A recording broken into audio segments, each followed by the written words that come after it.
Praise the lord. యేసుక్రీస్తు దివ్యనామంలో ఉదయకాల సమయంలో అందరికీ నా హృదయపూర్వక వందనాలు. ప్రియులారా, బాగున్నారా?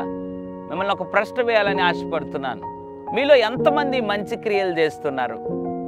ఈ మాట అడిగితే ప్రతి ఒక్కరు చెప్పే సమాధానం ఏంటి?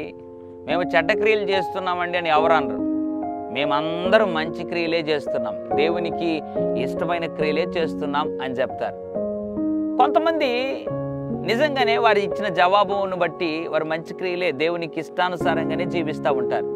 మరి కొంతమంది విచిత్రమైనటువంటి విషయం ఏంటంటే, కొంతమందిలో చెడ్డ క్రియలు చేస్తూ దేవునికి అయిష్టముగా జీవిస్తూ కూడా మేము కూడా మంచివారమే అని చెప్పుకుంటూ ఉంటారు.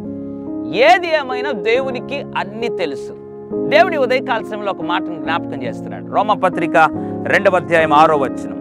ఆయన ప్రతివానికి వాని క్రియల చొప్పున ప్రతిఫలం ఇచ్చును.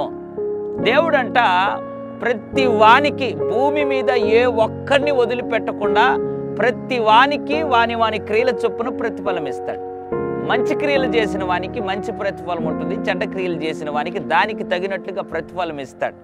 కాబట్టి ఉదయకాల సమయంలో ఏ క్రియలు చేస్తున్నావో జాగ్రత్తగా నీ హృదయాన్ని పరిశోధించుకో.